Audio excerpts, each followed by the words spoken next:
ವಿಧಾನಸಭಾ ಅಧಿವೇಶನದಲ್ಲಿ ಇವತ್ತು ಇನ್ನೆಂದೂ ಕಾಣದಂಥ ಒಂದು ಅಸಹಾಯಕತೆಯ ಪ್ರತಿಬಿಂಬವಾಗಿ ಇವತ್ತು ಅಧಿವೇಶನದಲ್ಲಿ ಗೌರವಾನ್ವಿತ ಸ್ಪೀಕರ್ ಅವರು ಸಭಾತ್ಯಾಗವನ್ನು ಮಾಡಿದ್ದಾರೆ. ಪ್ರತಿದಿನವೂ ಕೂಡ ಸುಮಾರು 200-250 ಪ್ರಶ್ನೆಗಳು ಲಿಖಿತ ಮೂಲಕ ಉತ್ತರಗಳನ್ನು ಕೊಡಬೇಕು. ಆದರೆ ಪ್ರತಿದಿನವೂ ಕೂಡ 10%, 20%, 30% ಪ್ರಶ್ನೆಗಳಿಗೆ ಮಾತ್ರ ಅಧಿವೇಶನ ನಡೆಯುವಂಥದ್ದು. ತಾಲೂಕಿನಲ್ಲಿ ಆಯಾ ಕ್ಷೇತ್ರದ MLAಗಳ ಸಮಸ್ಯೆಗಳಿಗೆ ಪರಿಹಾರ ಸಿಗಬೇಕು ಅಂತ ಪ್ರಶ್ನೆಗಳು ಹಾಕೋದು. ಅಧಿವೇಶನ ನಡೆಯೋದೇ ಮೊದಲು ಪ್ರಶ್ನೆಗಳಿಂದನೇ ಅಧಿವೇಶನ ಶುರುವಾಗ್ತೈತೆ. ಅಂಥ ಪ್ರಶ್ನೆಗಳಿಗೆ ಇವತ್ತು ದಿಕ್ಕು ದೆಸೆ ಏನೂ ಇಲ್ದಂಗೆ ಆಗೋಗ್ಬಿಟ್ಟಿದೆ. ಇಡೀ ಸರ್ಕಾರ ಒಂದು ರೀತಿ ಸತ್ತಂಥ ರೀತಿ, ಎಣದ ರೀತಿ ಇದೆ. ಯಾವುದೇ ಪ್ರಶ್ನೆಗಳಿಗೆ ಉತ್ತರ ಇಲ್ಲ. ನಾವು ನೆನ್ನೆ ನಿಲುವಳಿ ಸೂಚನೆಯನ್ನು ತಂದಿದ್ರಿ. ಆರೋಗ್ಯ ಇಲಾಖೆ 3 ದಿನ ಆಯಿತು, ಮಂತ್ರಿನೇ ನಾಪತ್ತೆ.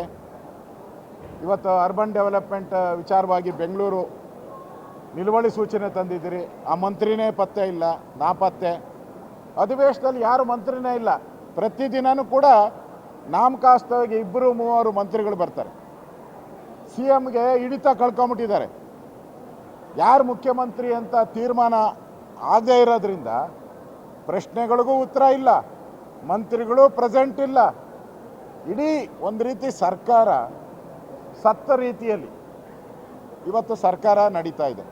ಇವತ್ತು ಸ್ಪೀಕರ್ ಅವರು ಭಾಳ ನೋವಿನಿಂದ, ನಾವು ಕಳೆದ 5 ದಿನದನೇ 5ನೇ ಬಾರಿ ಅವರಿಗೆ ವಾರ್ನಿಂಗ್ ಕೊಟ್ಟರು.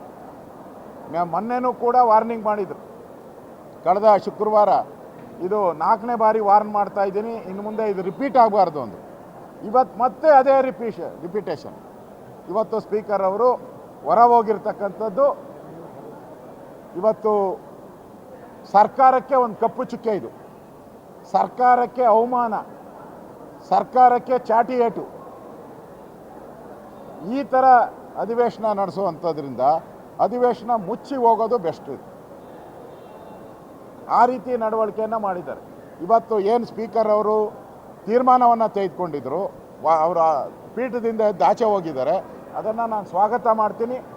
ಈ ಸರ್ಕಾರ ಬದುಕಿದ್ರೆ ಈ ಸರ್ಕಾರ ಮುಖ್ಯಮಂತ್ರಿಗಳು ಬಂದು ಕ್ಷಮಾಪಣೆ ಕೇಳಬೇಕು. ಮುಖ್ಯಮಂತ್ರಿಗಳು ಒಂದು ಕ್ಷಮಾಪಣೆ ಕೇಳಿದ್ರೆ ಅದಕ್ಕೊಂದು ಅರ್ಥ ಬರ್ತದೆ. ಇಲ್ಲಾಂದರೆ ಈ ಮಂತ್ರಿಗಳು ಯಾರ ಮಾತನ್ನು ಕೇಳಲ್ಲ. DK ಮಾತು ಕೇಳಬೇಕಾ, ಸಿದ್ದರಾಮಯ್ಯನ ಮಾತು ಕೇಳಬೇಕು, ಇಷ್ಟೇ ಇವತ್ತು ನಡೀತಾ ಇರೋದು. ಅದರಿಂದ ಈ ಸರ್ಕಾರ ಅಧಿವೇಶನವನ್ನು ಕಾಟಾಚಾರಕ್ಕೆ ನಡೆಸ್ತಾ ಇದೆ. ಕೋಟ್ಯಾಂತರ ರೂಪಾಯಿ ಖರ್ಚು ಮಾಡ್ತಾ ಇದ್ದೀರಿ. ಪ್ರತಿದಿನ ನಾವು 2 ಕೋಟಿ 3 ಕೋಟಿ ರೂಪಾಯಿ ಖರ್ಚು ಮಾಡ್ತೀರಿ ಅಧಿವೇಶನ ನಡೆಸೋಕ್ಕೆ. ಬೆಲೆನೇ ಇಲ್ಲ. ಆ 2 ಕೋಟಿ 3 ಕೋಟಿ ಅಭಿವೃದ್ಧಿ ಕಾರ್ಯಕ್ಕೆ ನಾವು ಯೂಸ್ ಮಾಡ್ಬೋದು. ಯಾವ ಪುರುಷಾರ್ಥಕ್ಕೋಸ್ಕರ ಅಧಿವೇಶನ ಕರೆದಿದ್ದೀರ? ನಾಚಿಕೆ ಆಗಬೇಕು ಕಾಂಗ್ರೆಸ್ ಸರ್ಕಾರಕ್ಕೆ. ಮಾನ ಮರ್ಯಾದೆ ಇದ್ದರೆ ಈ ಘಟನೆ ಆದಮೇಲೆ ಆ ಮಂತ್ರಿಗಳು ಮನೆಗೆ ಹೋಗಬೇಕು, ರಾಜೀನಾಮೆ ಕೊಟ್ಟು. ಸ್ಪೀಕರನ್ನ ನಿಲುವನ್ನು ಸ್ವಾಗತ ಮಾಡ್ತೀನಿ.